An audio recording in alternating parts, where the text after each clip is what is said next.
Amen. Gloire au Seigneur. Allez, je vous invite à faire une lecture dans le livre de Jérémie.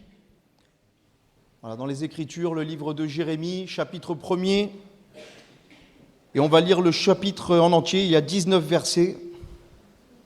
On va le lire ensemble. Jérémie, chapitre 1er, versets 1 à 19.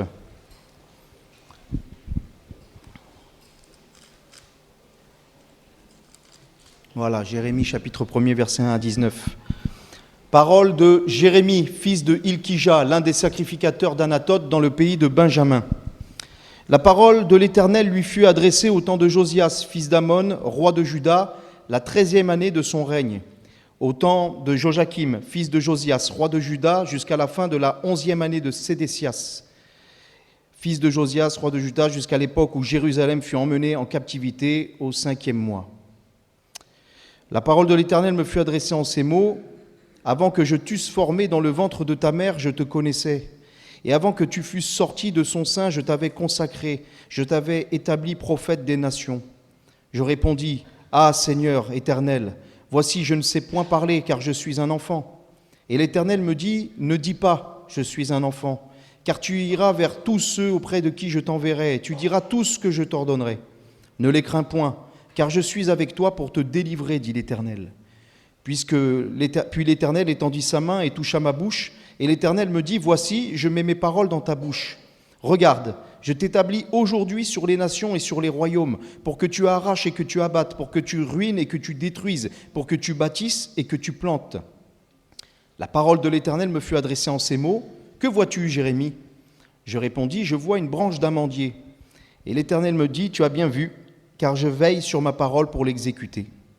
La parole de l'Éternel me fut adressée une seconde fois en ces mots. Que vois-tu ? Je répondis, Je vois une chaudière bouillante du côté du septentrion. Et l'Éternel me dit, C'est du septentrion que la calamité se répandra sur tous les habitants du pays. Car voici, je vais appeler tous les peuples des royaumes du septentrion, dit l'Éternel. Ils viendront et placeront chacun leur siège à l'entrée des portes de Jérusalem, contre ses murailles tout alentour, et contre toutes les villes de Juda. Je prononcerai mes jugements contre eux à cause de toute leur méchanceté, parce qu'ils m'ont abandonné et ont offert de l'encens à d'autres dieux, parce qu'ils se sont prosternés devant l'ouvrage de leurs mains. Et toi, saint terrain, lève-toi et dis-leur tout ce que je t'ordonnerai. Ne tremble pas en leur présence, de peur que je ne te fasse trembler devant eux. Voici, je t'établis en ce jour sur tout le pays comme une ville forte, une colonne de fer et un mur d'airain, contre les rois de Juda, contre ses chefs, contre ses sacrificateurs et contre le peuple du pays. Ils te feront la guerre, mais ils ne te vaincront pas, car je suis avec toi pour te délivrer, dit l'Éternel. Amen. Un beau texte, un beau chapitre, où il y aurait tellement de prédications à faire, mais ce matin, je veux m'arrêter particulièrement sur un verset, c'est le verset 11, où Dieu va demander à Jérémie ce qu'il voit, et Jérémie va dire, je vois une branche d'amandier, et l'Éternel va lui dire, tu as bien vu, car je veille sur ma parole pour l'exécuter. Alors on va replacer toujours les choses dans leur contexte, c'est une règle essentielle. Ici, dans le contexte, Dieu va appeler Jérémie pour aller être prophète, pour prophétiser, pour annoncer les oracles de Dieu, pour annoncer la parole de Dieu, et particulièrement pour annoncer les péchés de Juda et leur dire que s'ils ne se détournent pas de leurs péchés, les jugements de Dieu viendra et les exercera au travers du peuple de Babylone. Et nous savons que pour environ 40 années, Jérémie va avertir le peuple, il ne se détournera pas et il sera emmené captif en exil à Babylone. Et Dieu, dans ce texte, montre toute sa souveraineté. Dieu est souverain, il maîtrise les temps, les circonstances, il incline les cœurs des rois, c'est lui qui fait toutes choses comme il le souhaite, selon son bon plaisir. Et Dieu va dire à Jérémie, dans son appel, il va lui dire, je te connaissais, avant que tu n'étais formé dans le ventre de ta mère, dans le sein de ta mère, je te connaissais. Dieu nous montre par là qu'il est souverain sur le temps, il était déjà dans le passé, avant même que nous venions à la naissance, avant même que nos parents nous connaissent, avant même que nos parents se connaissent, bien Dieu nous connaissait, lui. Et combien même nous n'aurions pas été désirés par nos parents, nous sommes venus à l'existence parce que Dieu l'a souhaité, l'a voulu, c'est lui qui nous a créés. Ça nous dépasse, ça s'appelle la prescience de Dieu. Dieu est prescient, il connaît toutes choses à l'avance. Il va dire, je t'établis aujourd'hui sur les nations et sur les royaumes. Dieu est là aussi dans le présent, il est avec Jérémie, c'est lui qui l'appelle, c'est lui qui l'établit. Il lui dit, aujourd'hui, c'est moi qui t'envoie, c'est moi qui suis avec toi. Et il va lui dire plus tard, ils te feront la guerre, parce que Jérémie, c'est le prophète qui pleure, c'est le prophète qui souffre. Vous voyez, c'est la marque des prophètes dans la Bible. Les prophètes, ils souffrent, les prophètes, ils pleurent, les prophètes, ils sont rejetés. Rien à voir avec les prophètes d'aujourd'hui en 2026 qui ont la gloire et des beaux costumes. Les prophètes dans la Bible, ils pleurent, ils sont rejetés. Les peuples les rejettent parce que le message qu'ils apportent, c'est un appel à la repentance et le peuple n'aime pas ça souvent. Et Jérémie, il va aller donc prophétiser, annoncer les paroles de Dieu et les rois vont se liguer contre lui. Les sacrificateurs, donc l'ordre religieux, va s'opposer à lui. Et même le peuple. Et on sait que Jérémie ne pourra pas prendre de femme, n'aura pas d'enfant, n'aura pas de descendance, et qu'il sera même lui emmené en exil, qui conservera la vie. Mais il était dans la volonté de Dieu, mais Dieu va lui dire, ils te feront la guerre, mais ils ne te vaincront pas. Parce que je suis avec toi aussi dans l'avenir. Donc Dieu est là dans le passé, dans le présent, dans l'avenir, parce que c'est le présent devant Dieu. Pour Dieu, le temps, il est le créateur du temps, mais il est aussi en dehors du temps. Donc il voit toutes choses parfaitement, le Seigneur. Et il va dire ceci à Jérémie, tu vois cette branche d'amandier, Jérémie? Eh bien, de la même manière que tu vois cette branche d'amandier, ça doit te faire penser au fait que je veille sur ma parole pour l'exécuter. Et c'est ce que nous allons voir ce matin, parce que Dieu veille sur sa parole pour l'exécuter, aussi bien dans les avertissements, les jugements que Dieu prononce, aussi bien dans les promesses et les bénédictions que Dieu promet. Alors, l'amandier, pourquoi l'amandier? Bon, nous, ça ne nous évoque pas grand-chose, l'amandier, mais oui, on va y venir. Attendez, ne me sautez pas dessus comme ça. Là. Si, oh. On va y venir, mais il y a quelque chose de plus subtil en hébreu. C'est que le mot amandier, en hébreu, se dit shaked, et le mot veiller se dit shakad, et ils aiment bien faire des jeux de mots. Les Juifs, dans la Bible, dans les Écritures, il y a pas mal de jeux de mots. Et quand Dieu va dire ceci, que vois-tu, Jérémie? Je vois une branche d'amandier, je vois shaked, et il dit, tu as bien vu, car je veille sur ma parole. La traduction du grand rabbinat de France va traduire ainsi, que vois-tu, Jérémie? Je vois un rameau de l'arbre hâtif. La Bible, les Juifs nomment l'amandier l'arbre hâtif. Et il dit, tu as bien vu, car je vais me hâter d'accomplir ma parole. Vous voyez, ça nous parle un peu plus en français. L'arbre hâtif, je vais me hâter. Tu vois l'arbre hâtif? Je vais me hâter d'accomplir ma parole. Donc oui, l'amandier, eh bien, c'est le premier arbre à fleurir, du moins en Israël, un des premiers ici. Et ça peut nous faire penser à cela, parce que Dieu utilise des images de la nature pour nous parler. Et vous voyez, ce message, il m'est venu tout simplement. J'ai pris la voiture, j'ai fait un tour, je ne sais pas où. J'ai dit, les amandiers, ils sont en fleurs déjà. Ça m'a fait penser à ce passage. Vous voyez, quand vous allez sortir, Dieu il vous parlera. Des fois, quand on voit un arc-en-ciel, on se dit, je me souviens, c'est l'alliance que tu as fait avec Noé. Et il y en a plein des symboles comme ça. Eh bien oui, parce que Dieu, il est créateur de la nature aussi. Il nous parle aussi à travers elle. La Bible nous dit que le Créateur se révèle au travers de sa création. Et donc, au travers de cet amandier, Dieu veut nous dire, je veille, je suis vigilant, je vais accomplir la parole, et je vais l'accomplir avec empressement, je vais l'accomplir activement, je vais l'accomplir promptement. Alors, quand on lit la parole, on voit souvent ces expressions, « Voici, je viens bientôt ». Ou voilà, je viens promptement. Alors nous, tout de suite, on se dit, bon, c'est là, c'est maintenant, là. Et souvent, on est comme ça quand on fait des prières à Dieu. On est tous pareils. On fait une prière à Dieu et on se dit, allez, je l'ai prié, c'est bon, ce soir, j'ai la réponse. J'ai mis une pièce dans le distributeur de canettes, allez, la canette, elle descend. Bon, pas ce soir, demain alors, la semaine prochaine. Oh, ça fait un mois, là. Tu dis dans ta parole que tu vas nous exaucer promptement, que tu vas agir promptement. Mais le temps de Dieu, ce n'est pas notre temps, mes frères et sœurs. Ce n'est pas notre temps. Quand on entend que Dieu va agir promptement, il va le faire, le Seigneur, mais dans son temps à lui. La parole de Dieu nous dit dans 2 Pierre, chapitre 3, versets 8 à 9, « Il est une chose, bien-aimée, que vous ne devez pas ignorer, c'est que devant le Seigneur, un jour est comme 1000 ans, et 1000 ans sont comme un jour, pour nous montrer que le temps de Dieu, ce n'est pas le même que le nôtre. Le Seigneur ne tarde pas dans l'accomplissement de sa promesse, comme quelques-uns le croient, mais il use de patience envers vous, ne voulant qu'aucun ne périsse, mais voulant que tous arrivent à la repentance. Et dans le contexte, c'était quoi? C'est parce qu'il y avait des moqueurs.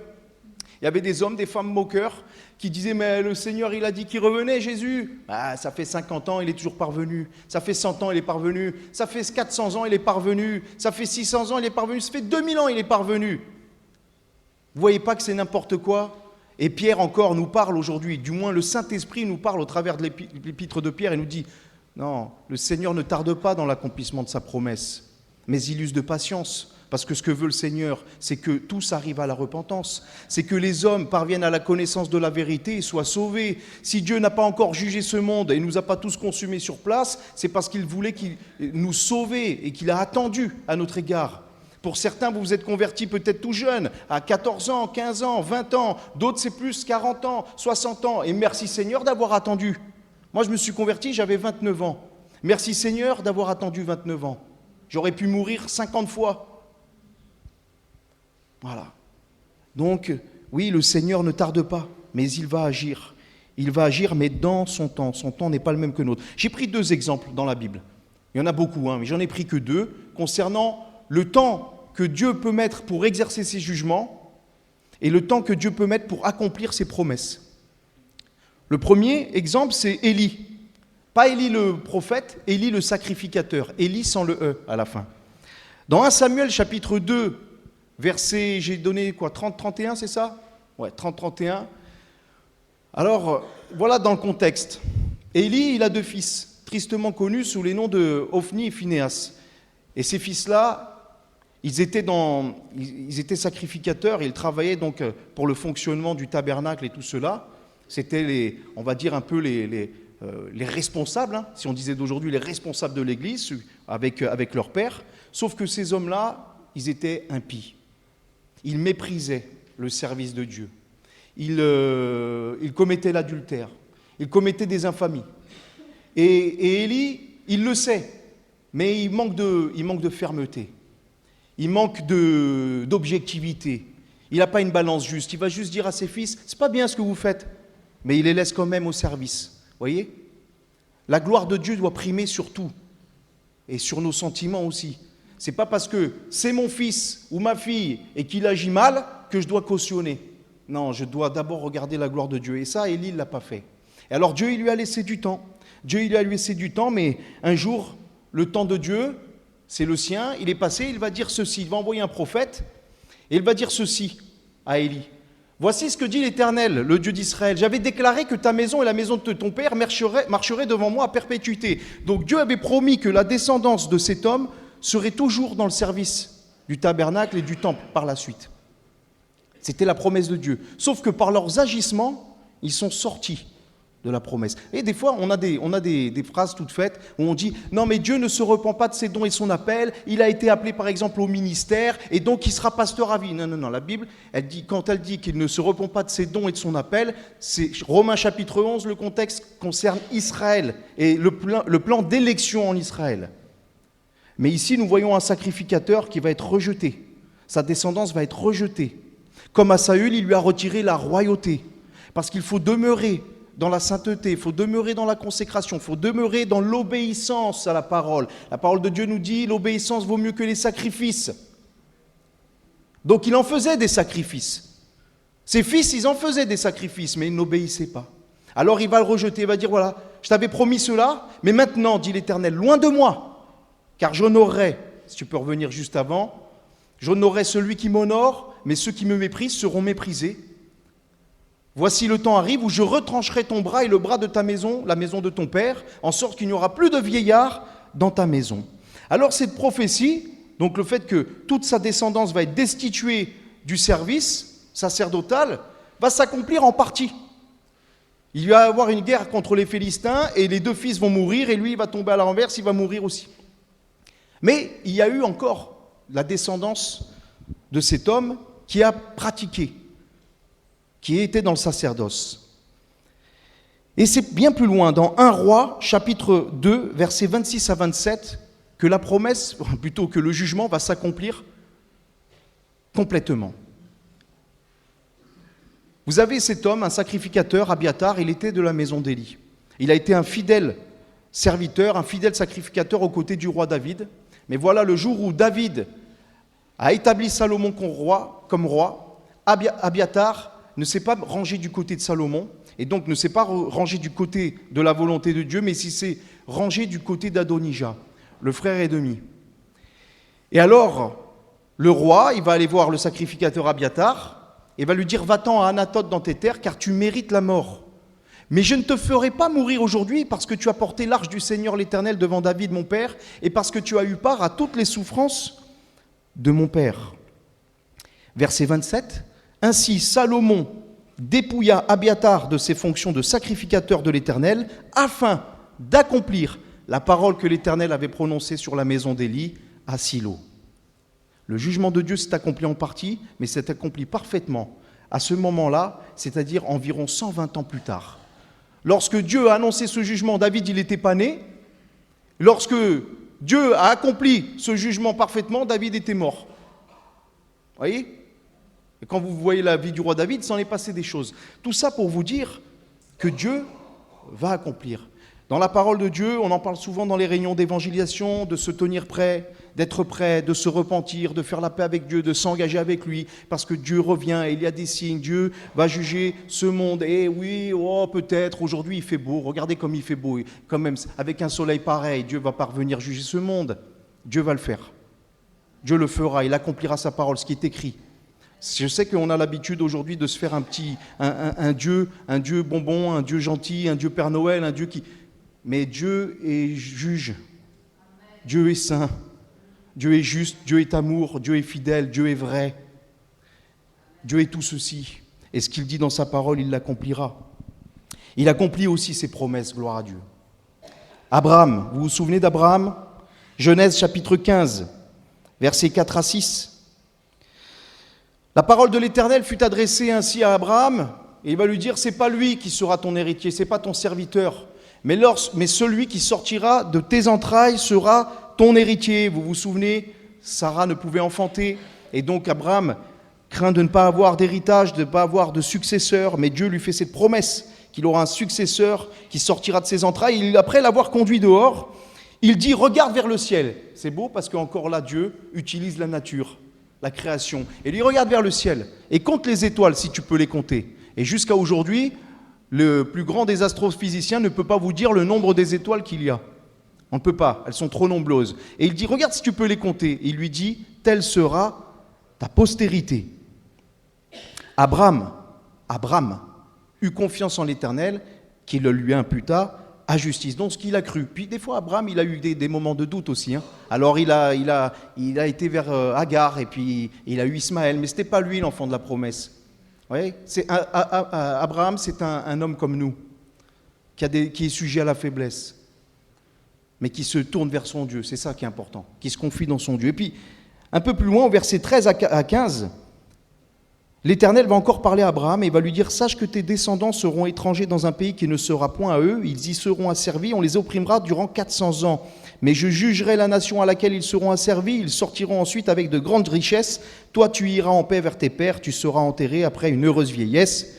Amen. Et Dieu va accomplir toutes ses promesses dans la vie d'Abraham. Sauf que, au moment où Abraham reçoit la promesse de Dieu qu'il aura une descendance, entre la promesse et l'accomplissement de la promesse, c'est pas 1 an, c'est pas 2 ans, c'est pas 10 ans, pas 15, 23 ans environ.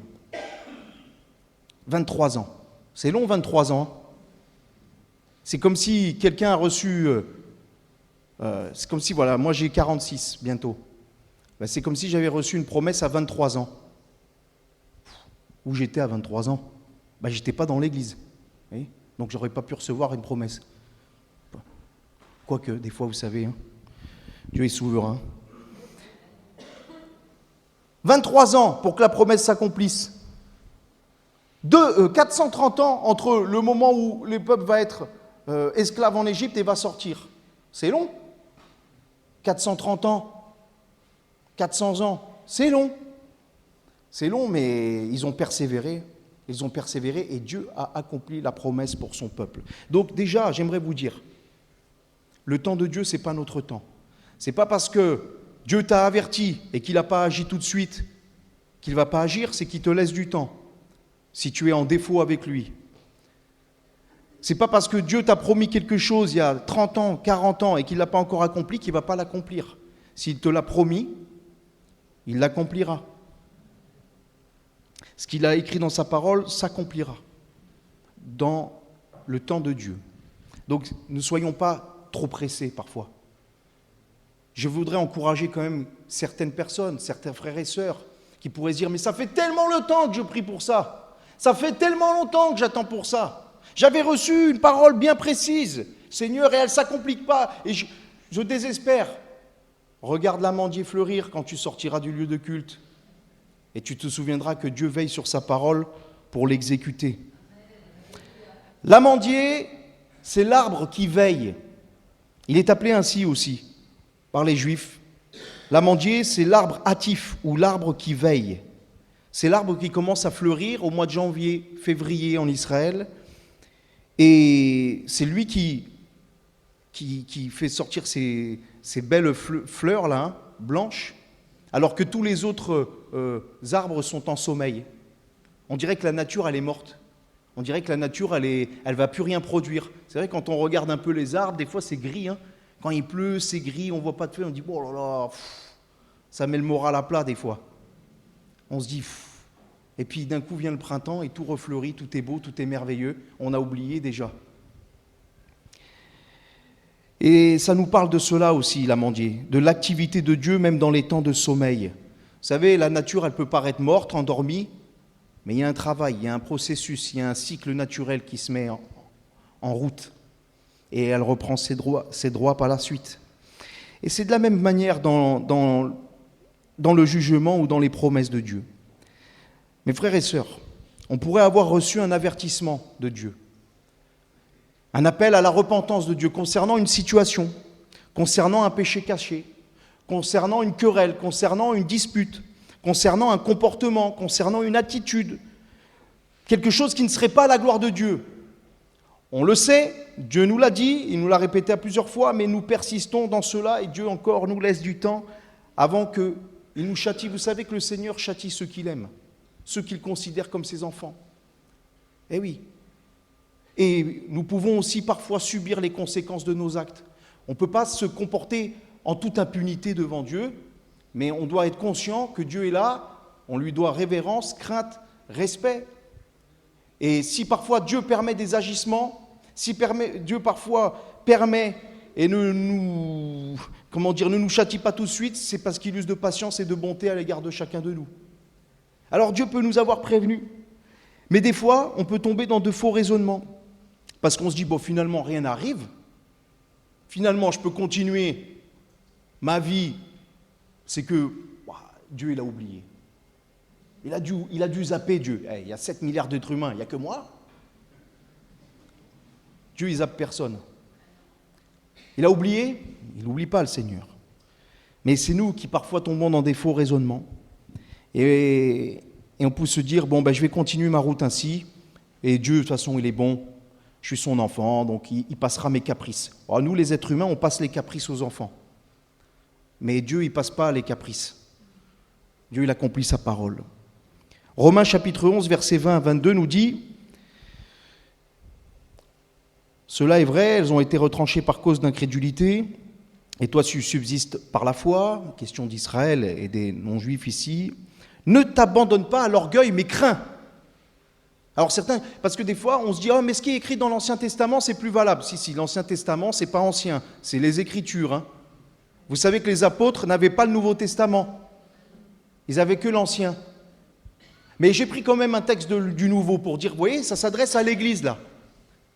Ne t'abandonne pas à l'orgueil, mais crains, car si Dieu n'a pas épargné les branches naturelles, il ne t'épargnera pas non plus.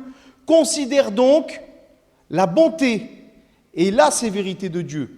Sévérité envers ceux qui sont tombés et bonté de Dieu envers toi si tu demeures ferme dans cette bonté, autrement tu seras aussi retranché. Et ce que je vous disais, n'ayons pas l'orgueil de croire que parce que je suis sauvé, parce que Dieu m'a sauvé, parce qu'il a donné son Fils, parce que je suis chrétien, je suis scellé par l'Esprit, je peux faire ce que je veux. Déjà, un des fruits de la repentance, un des fruits de la nouvelle naissance, c'est justement d'obéir et de se conformer à la parole de Dieu. Mais il peut arriver, puisque nous sommes des êtres faibles, que parfois on peut tomber dans certains travers et même avoir un faux raisonnement et l'orgueil de croire que Dieu est d'accord même avec notre agissement. Et ça peut arriver pour beaucoup de monde, pour des chrétiens, pour des serviteurs. Des fois on est étonné, on dit « tel serviteur de Dieu, mais il était incroyable, il était incroyable, et d'un coup on apprend tout ça sur lui, ouais, il n'était pas plus incroyable que toi et moi, c'était un homme, la même nature, qui devait veiller. Mais parfois, les hommes, ils demeurent dans un péché, et Dieu, il leur fait grâce, il attend, et un jour ça se révèle. Vous savez, quand Dieu nous reprend, il nous laisse du temps, il veille le Seigneur. Ça me rappelle un homme qui s'appelait Samson. Dans Juges, chapitre 16, versets 19 à 21. Samson, lui, il a été choisi par Dieu. C'est un juge. Il a remporté de grandes victoires contre les Philistins. Il est consacré à Dieu. Mais Samson, quand même, il avait quelques travers. Et il était assez ébloui par les yeux doux de Dalila. Dalila. Et un jour, Dalila, elle l'a invité chez lui, elle a dû mettre son beau parfum, ses beaux attraits. « Oh, Samson, mon chéri, mon amour, ma vie, mon bébé. Tu peux me dire le secret de ta force, s'il te plaît ?» Alors lui, vous connaissez, il va se jouer un peu d'elle, hein, il va la taquiner. Les hommes, ils aiment bien taquiner les femmes, un peu, s'amuser. Alors, il va lui dire 2-3 choses. Et à chaque fois, elle appelle les Philistins. Et il tombe sur lui, il arrive à se délier, à se détacher. Déjà, il aurait pu capter de dire, attends, elle ne veut pas me piéger celle-là, là. Mais il est tellement aveuglé, Samson. Il est tellement charmé par les yeux de Dalila que un jour, il va même lui céder son secret. Il va lui dire, c'est dans mes cheveux. Si on me rase la tête, si on coupe les tresses, ben, c'est fini. Alors, ce n'est pas les cheveux qui sont magiques. Je préfère le dire parce qu'on entend tellement de choses aujourd'hui. On vend de l'eau bénite, on vend de l'huile d'onction, on vend des trucs. Bientôt, il y en a, ils vont vendre les tresses de Samson ou se faire des tresses pour se dire la force de... Non. C'était un symbole de sa consécration. Et là, il avait déjà abandonné le Seigneur, Samson. Il s'était laissé séduire. Alors, il va se passer ce qui doit se passer. Dalila va l'endormir sur ses genoux. Ça, c'est un peu le péché, la séduction. Dors, mon petit. Dors, tout va bien se passer. Et elle a appelé un homme pendant qu'il dormait comme ça. Et l'autre, il lui coupait les tresses. Et ils sont venus et ils l'ont dompté. Il avait perdu toute sa force. Mais au moment où elle va lui dire, au verset 20, « Les Philistins sont sur toi, Samson. » Il se réveilla de son sommeil et dit, « Je m'en tirerai comme les autres fois, je me dégagerai. » Mais il ne savait pas que l'Éternel s'était retiré de lui. Et vous savez, des fois, mes frères et sœurs, on croit qu'on va s'en tirer comme les autres fois. On croit que, allez, c'est passé une fois, mon agissement, c'est passé une deuxième, une troisième, je vais m'en tirer, je vais me sortir d'affaire. Mais cette fois-là, parfois, on n'a même plus confiance que la présence de Dieu s'est éloignée de nous. Et que Dieu n'était pas avec nous dans nos délires et dans notre péché. Et là, qu'est-ce qui se passe ? Eh bien, ils vont l'emmener, ils vont le saisir, ils vont l'emprisonner, ils vont lui crever les yeux, et il va être attaché, il va devoir tourner la meule, etc. Dieu va lui faire grâce parce qu'il va se tourner vers lui. Parce que notre Dieu est bon, et le jugement de Dieu, c'est souvent son avant-dernier mot. Il appelle sans cesse les hommes et les femmes à se repentir. Dieu veille aussi pour accomplir ses promesses, et comme je vous le disais tout à l'heure, on peut parfois se décourager. Ça fait longtemps, Seigneur, que j'attends. Ça fait longtemps, Seigneur, que je souffre. Ça fait longtemps, Seigneur, que j'attends que tu me rendes justice dans cette situation. Ça fait longtemps, Seigneur, que je suis oppressé. Ça fait longtemps, Seigneur, que tu m'as parlé de cela et je ne vois pas la chose arriver. Et je doute, parce qu'on doute tous, mes frères et sœurs. Il n'y a pas de Superman évangélique. Il n'y a pas de Superwoman non plus. Il n'y a que des hommes et des femmes de Dieu et dans leur faiblesse et qui parfois doutent. Parfois trébuchent, parfois se disent, mais Seigneur, est-ce que tu m'as vraiment dit? Vous savez, cette petite phrase, Dieu a-t-il réellement dit? Elle vient de qui, cette phrase? Eh oui. Et Dieu va dire ceci à Jérémie, on l'a lu tout à l'heure, au verset 17, il va lui dire, Saint terrain, dis-leur ce que je t'ordonnerai, ne tremble pas en leur présence de peur que je ne te fasse trembler devant eux. C'est étrange ça. Dieu, il dit à Jérémie, ne tremble pas devant eux, de peur que je te fasse trembler devant eux. Mais qu'est-ce qu'il veut dire Dieu là? Dieu, il lui a assuré que c'était lui qui l'établissait, que c'était lui qui l'envoyait, que c'était lui qui lui donnait la force de résister à ses opposants, à ses adversaires. Donc Dieu, il dit, attache-toi à ma parole, attache-toi à ma promesse. Mais si tu commences à plus t'attacher à ma promesse et à te fier au discours de l'ennemi qui veut te déstabiliser, alors tu vas trembler devant eux. Mais si tu t'attaches à ma promesse, tu ne trembleras pas, tu resteras ferme. Parce que ce n'est pas sur la parole de nos adversaires qu'on doit se fier. Ce n'est pas parce que Dieu t'a promis quelque chose et que l'ennemi de la foi ou les gens qui sont utilisés par l'ennemi pour te faire défaillir dans la foi, dans les promesses de Dieu, et qui viennent et qui veulent te déstabiliser, ça, tout de suite, une parole, ça peut nous tuer des fois. Une parole. Et je doute de tout ce que Dieu m'a dit, par une parole de quelqu'un qui vient de nulle part parfois. Attache-toi à la promesse de Dieu. Attache-toi surtout à ce que Dieu t'a dit, et Dieu a dit dans sa parole. C'est sur la promesse de Dieu qu'on s'appuie, pas sur nos forces. Quand Dieu t'appelle à quelque chose, il va t'appeler et il va te qualifier et il va t'envoyer avec la force que lui-même te communiquera. Il y a des choses, des fois on se dit, mais pas moi, pas pourquoi, dans tel domaine, mais je ne suis pas capable. Mais oui, tu n'es pas capable. Dieu te rend capable. Dieu t'aidera et c'est comme ça qu'il se glorifie le Seigneur. C'est comme ça qu'il se glorifie. Je me souviens d'un frère, il était tenu par le jeu. Ah, téléphone. Il était tenu par le jeu, il aimait le jeu. Et c'était son vice, c'était son addiction. Il dépensait tout son salaire dans le casino, tout son salaire dans les jeux à gratter, tout son salaire, tout y passait. Il a perdu sa famille, il a tout perdu. À l'époque, il n'était pas un frère encore. Puis il s'est converti, il s'est tourné vers Dieu. Et il a été libéré des addictions. Un jour, même après son baptême, il a dit, allez, je me fais un petit grattage, un dernier. Et c'est toujours ça, un dernier. Et il n'a pas pu. Il a dit non. Et il a tout arrêté. Et vous savez, ce frère, vous savez ce à quoi Dieu l'a appelé dans l'église comme service? Il est devenu le trésorier. Quand le pasteur lui a demandé, tu t'y connais un peu en chiffres, tu ne veux pas être trésorier? Non, moi, trésorier. Il a été trésorier pendant des années. Il a fait un service fidèle. Et ce frère, peut-être certains le connaissent ici, je ne vais pas dire son nom, mais je sais qu'il est à l'église de Narbonne. S'il entend la prédication, il se reconnaîtra. Mais gloire à Dieu, vous voyez, Dieu est capable de cela. Dieu accomplit sa promesse. Il y a une grande promesse dans la Bible, c'est le retour de Jésus. Quelle promesse? Hébreux chapitre 10, versets 35 à 37. N'abandonnez donc pas votre assurance à laquelle est attachée une grande rémunération, car vous avez besoin de persévérance, afin qu'après avoir accompli la volonté de Dieu, vous obteniez ce qui vous est promis. Encore un peu de temps. Ah, un peu de temps, une semaine. Un peu de temps, 2 semaines. Un peu de temps de Dieu. Celui qui doit venir viendra et il ne tardera pas. Ce n'est pas parce que Jésus n'est pas revenu qu'il ne veille pas sur sa parole pour l'exécuter. Ce n'est pas parce que Dieu n'a pas encore établi son règne dans ce monde qu'il ne va pas l'établir. Non, il ne va pas tarder, le Seigneur. Vous savez, il y a un livre, le livre d'Esther, merveilleux livre. On va en parler la semaine prochaine puisque c'est la fête de Pourim. Donc, Dieu voulant, si Dieu prête vie, dimanche prochain, on parlera un peu de ça. Le livre d'Esther, c'est un livre merveilleux qui nous parle de la providence de Dieu. Et pourtant, on ne voit pas le nom de Dieu une seule fois dans ce livre. Mais on sait qu'il est partout.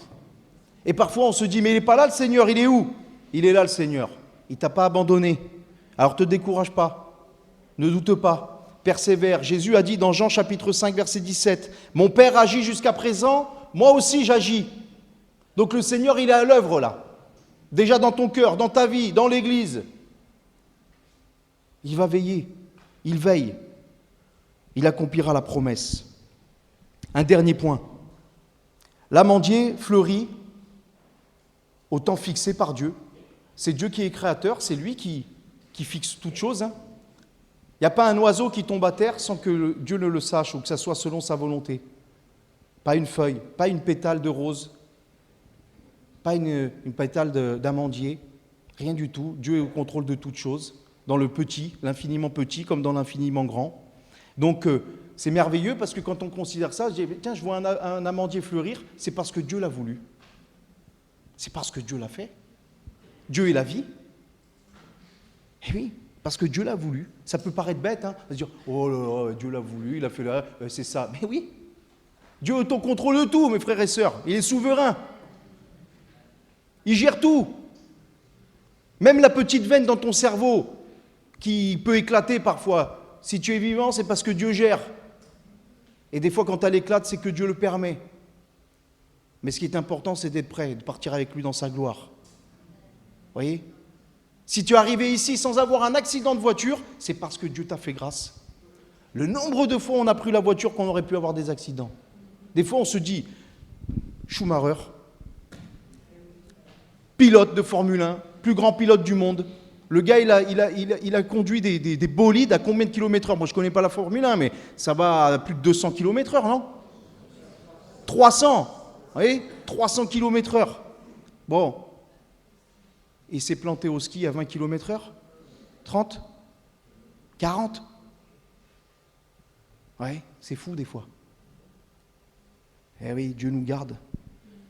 Dieu préserve. Dieu est au contrôle de tout, même de l'amandier qui fleurit. Parce que Dieu va accomplir les choses en leur temps. C'est-à-dire que des fois c'est long, mais Dieu il a fixé un jour, une heure, une minute précise, une seconde précise. Quand c'est l'heure, c'est l'heure. Avant l'heure. Après l'heure. Ah, vous connaissez bien votre Bible, vous, hein? Mais non, c'est incroyable. Hein, c'est dans quel livre, ça, de la Bible? Donc les prophéties, les jugements de Dieu s'accompliront en leur temps.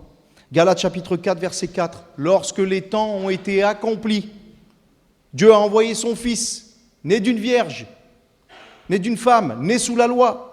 Lorsque les temps ont été accomplis, Jésus il n'est pas arrivé sur terre par hasard. Il est arrivé à un moment bien précis. Et je peux vous dire que quand on étudie même le contexte dans lequel le Seigneur il est arrivé et comment ça a permis aussi à la parole de Dieu de se propager dans le monde entier, on se dit Dieu il est vraiment au contrôle de toutes choses. Parce qu'à l'époque, on est dans l'Empire romain, il y a la Pax Romana, la Méditerranée est sécurisée, il y a des routes, les Romains ils étaient ingénieux. Les Romains, ils étaient ingénieux. Il y avait des routes qui allaient, qui traversaient, qui étaient gardées. Il y avait la citoyenneté romaine. Il y avait plein de choses qui ont permis. Il y avait la langue grecque qui était la langue, on va dire, en quelque sorte universelle, un peu comme l'anglais aujourd'hui. Et ça a permis la diffusion de l'évangile. Ça a été un moment précis. Tout était précis dans la venue de Jésus. Même le jour de sa mort, c'est précis. Même le début de sa crucifixion et l'heure de sa mort, c'est précis. Il y a quelques mois en arrière ou quelques semaines, à la prière, on avait parlé justement du Korban Talmid, le sacrifice perpétuel. Chaque jour, les sacrificateurs amenaient un sacrifice à 9h et ils terminaient le sacrifice vers 15h. Et entre ces deux sacrifices s'accomplissaient tous les sacrifices. Et cela était déjà une préfiguration de Jésus qui va être crucifié à 9h et qui mourra à 15h. Tout est précis dans la Bible. Il y aurait tellement de choses à dire. Dieu n'est pas en retard, il arrive au bon moment. Jésus va dire, quand vous verrez ces choses arriver, il y a des signes, on en a parlé mardi de certains signes. Quand vous verrez ces choses arriver, sachez que le temps est proche. Jésus va prendre un exemple encore de la nature. Matthieu 24, verset 32. Instruisez-vous par une comparaison tirée du figuier. Quand ses branches deviennent tendres et que les feuilles poussent, vous connaissez que l'été est déjà proche. Voilà, quand tu vois le figuier l'été, il y a des figuiers ici ? Hein, il y en a. Bon, moi j'arrive, attendez, j'arrive de 7, donc nous à 7 on est sur une île, on ne connaît rien. Il n'y a que nous qui comptons à 7. Donc nous on a des figuiers, on se demande si... Il y a des figuiers ici alors. Eh bien, quand vous voyez le figuier, vous savez que l'été approche.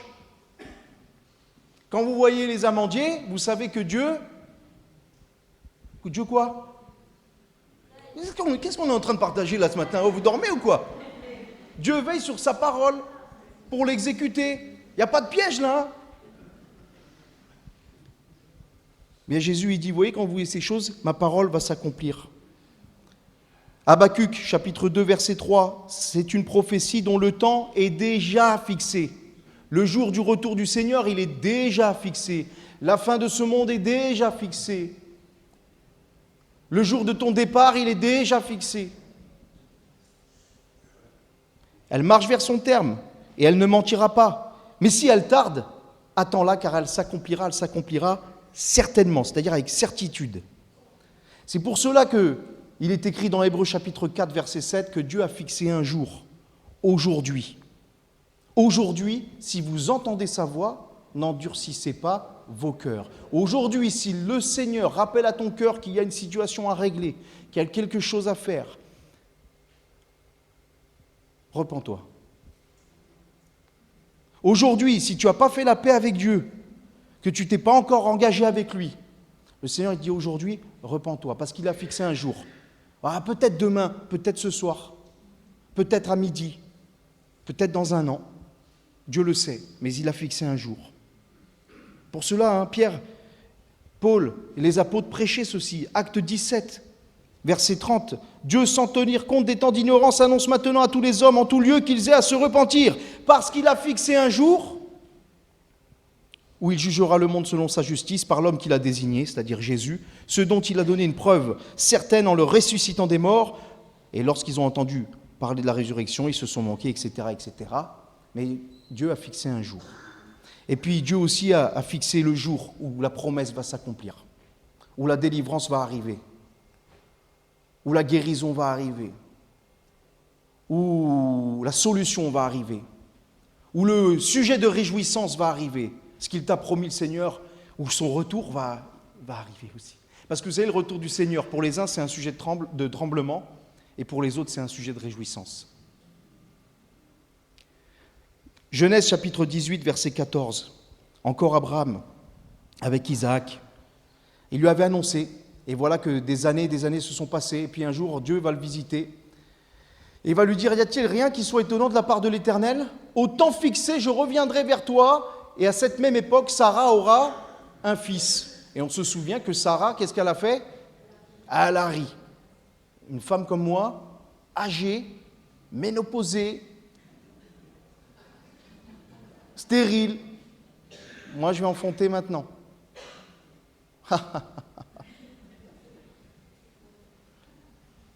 Genèse chapitre 21, versets 1 à 2. L'Éternel se souvint de ce qu'il avait dit à Sarah, et l'Éternel accomplit pour Sarah ce qu'il avait promis. Sarah devint enceinte, et elle enfanta un fils à Abraham dans sa vieillesse, au temps fixé, dont Dieu lui avait parlé. Dieu n'était pas en retard dans la promesse, il n'était pas en avance, il était à l'heure. Il a glorifié son nom. Et ils ont pu rentrer dans cela parce qu'ils ont persévéré dans la foi, dans la promesse que Dieu avait faite. Alors il ne faut pas douter, il ne faut pas se désespérer, il faut s'attacher au Seigneur sur sa promesse. Car le temps de Dieu, ce n'est pas notre temps. Même quand il paraît sommeiller, le Seigneur, il ne sommeille ni ne dort celui qui garde Israël. Il ne sommeille ni ne dort celui qui garde ton âme.